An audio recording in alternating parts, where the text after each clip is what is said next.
menziarahi makam Rasulullah berhak menerima 10 kehormatan dari Allah. Pertama, insya Allah diberi derajat tertinggi di sisi Allah. Amin. Apabila kita berziarah ke tempat Rasulullah, insya Allah diberi derajat yang tinggi oleh Allah. Amin. Semoga kemarin kita ziarah, kita dapat mendapatkan derajat di sisi Allah.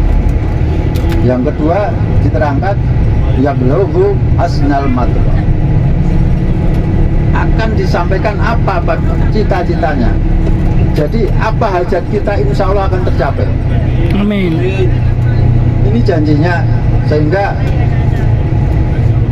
pada sekitar tahun 2003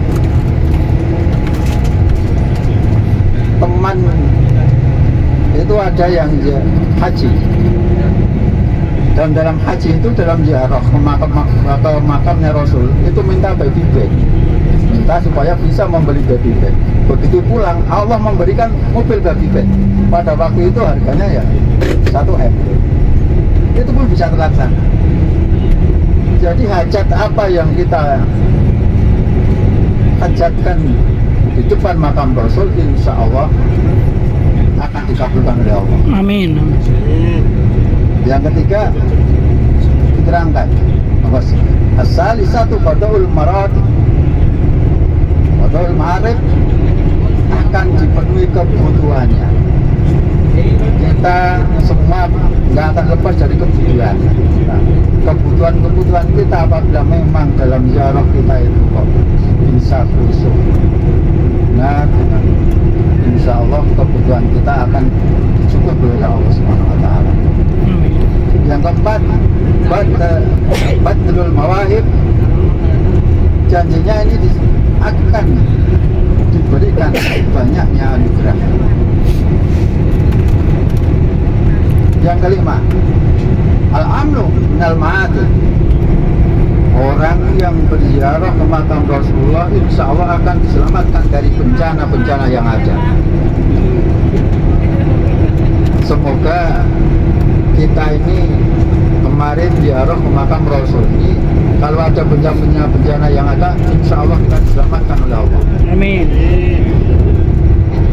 Terus yang seterusnya, asal di satu tadhiru minal ma'ayib, insya Allah ini akan dilindungi dari aib-aib. Kita punya aib, banyak sekali aib yang kita miliki, insya Allah akan dilindungi oleh Allah. Aib kita akan dijaga, tidak akan diperlihatkan oleh Allah, sehingga orang-orang tidak akan tahu bahwa kita itu aibnya banyak. Karena apa? Sebenarnya setiap orang itu mempunyai aib, cuma apa? Allah nutupi. Walaupun itu ulama itu mesti mempunyai aib. Karena apa? Itu semua cuma tidak kelihatan, itu karena ditutupi oleh Allah. Semua orang pasti punya aib. Tapi bagi orang yang ziarah ke makam Rasul, insya Allah aibnya itu ditutup oleh Allah. Amin. Amin. Sedangkan yang ketujuh, tashilul ma'asik, insya Allah di sini akan dimudahkan dalam kesulitan-kesulitan yang ada.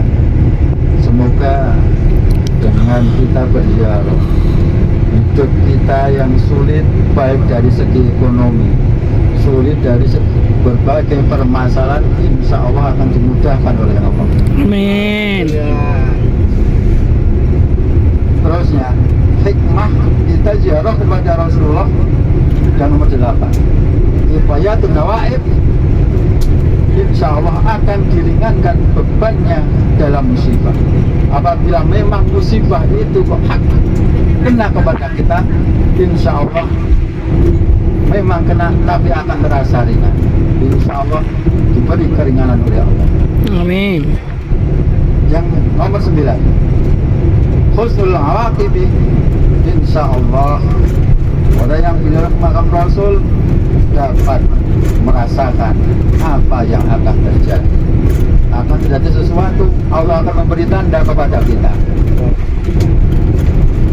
Akan terjadi sesuatu dengan alam, Allah akan memberi tanda kepada kita sebelum kejadian. Ini bagi orang-orang yang memang ziarah kepada Rasul dengan sungguh, dengan hati yang bersih. yang terakhir disebutkan dalam kitab Rahmatul Rabbil Masyariqi wal Magharib. Orang yang berziarah pada makam Rasul insya Allah akan mendapatkan limpahan rahmat Allah Subhanahu wa Ta'ala. Amin. Semoga kita semua mendapatkan 10 yang dijanjikan oleh Allah. Amin.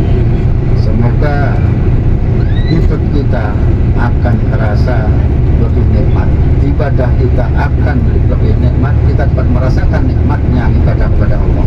Amin. Inilah janji 10 kemuliaan yang diberikan kepada orang-orang yang berziarah makam Rasulullah.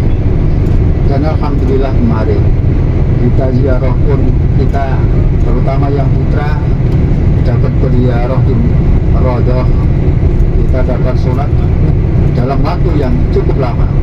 Karena apa? Sebelum maghrib kita sudah disiapkan di sana, bisa berdoa, bisa sholat jamaah di sana, sholat sunnah di sana, bahkan melebihi waktu yang tidak terkira bagi kita. Itu suatu kenikmatan yang besar bagi kita semua. Semoga saja ini dapat kita ambil hikmah. Terus kalau ziarah ke makam Rasul itu sebenarnya memang dari arah belakang.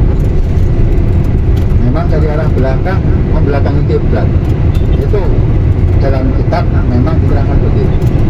Ketika kita berada di makam Rasulullah, itu kita memang berada di belakang. Ada aturan-aturannya yang bagaimana kalau kita ziarah nanti setelahnya, karena ini nanti supaya diteruskan oleh Ustadz ya. Yang penting gini, kita marilah dalam umrah ini kita niati dengan yang benar, kita berusaha jangan memberikan beban kepada orang lain, tapi marilah kita meringankan apa yang ada kepada orang lain dengan apa yang kita miliki. Suatu contoh, apabila kita sudah selesai dan waktunya kumpul, silahkan kumpul, jangan kita menjadi tanggungan orang lain. Walaupun orang lain itu mesti ikhlas, tapi mesti ada setitik yang dapat mengganggu kebersihan hati, kebersihan umroh kita. Karena apa? Keikhlasan orang lain itu juga mempengaruhi dari keberhasilan kita. Keikhlasan teman-teman kita semua ini memberhasili, dapat dikatakan umroh kita ini berhasil atau tidak, itu tergantung. Jadi teman-teman juga mempengaruhi.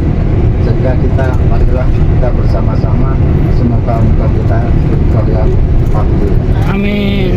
Semoga kita mendapat predikat yang diridhai oleh Allah, sehingga besok kita pulang akan tambah kebaikan kita, dapat tambah kemanfaatan kita, kebarokahan kita kepada semua masyarakat, baik itu sesama muslim ataupun sesama manusia, karena hubungan kita kepada Allah juga kepada sesama manusia. Amin. Jadi sore ini itu aja dulu kan, lanjutkan besok lagi. Siap. Karena ini cuma jajaan ustadznya ini, karena apa? Kesel omong bu, kan ganteng. Dari saya demikian. Wassalamualaikum warahmatullahi wabarakatuh.